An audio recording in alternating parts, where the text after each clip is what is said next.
crash the housing market and the banks, or crash the currency and the standard of living.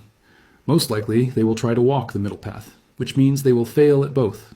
They will cut rates slightly, but not enough to save the homeowners, yet enough to keep inflation sticky and the currency weak. It is the worst of both worlds.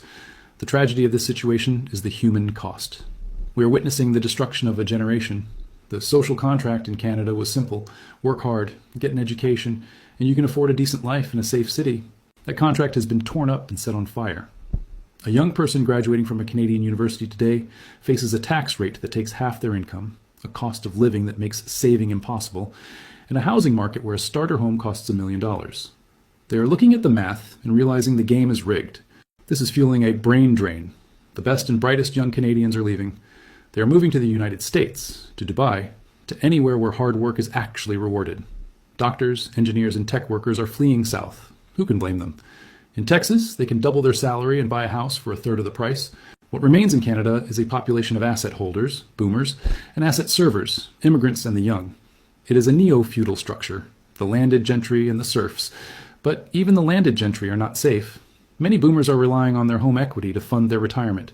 They think they are millionaires because their bungalow in the suburbs is worth $1.5 million. But wealth is only real if you can liquidate it. If everyone tries to sell at once to fund their retirement, who is the buyer? The young have no money. The immigrants are tapping out. The foreign investors are leaving because the market is falling. The liquidity is drying up. The hypothetical millions are about to evaporate. This is why the Canadian crash will be worse than 2008 in the US. In the US, many states had non-recourse mortgages. If you walked away from your house, the bank took the keys, and that was it. You ruined your credit, but you didn't owe the money anymore. In Canada, mortgages are full recourse in most provinces. If you walk away from your house, the bank sells it. If the house sells for less than the mortgage, you still owe the difference. The bank can come after your wages, your other assets, your future. You cannot just walk away. You are an indentured servant to the debt. This means Canadians will fight tooth and nail to keep their homes. They will cut spending on everything else. They will stop eating out. They will stop buying clothes. They will cancel subscriptions. The entire consumption economy will grind to a halt as people pour every available dollar into the black hole of their mortgage. This creates a zombie economy, a nation of house-poor slaves working just to pay interest to the banks. The warning signs are flashing red everywhere. Corporate insolvencies are spiking. Credit card delinquency is rising.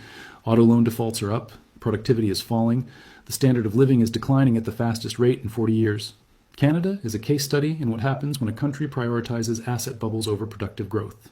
It is what happens when you let politicians choose the easy path of debt and immigration over the hard path of innovation and investment. The party is over. The bill has arrived. And the sad truth is, Canada is broke. The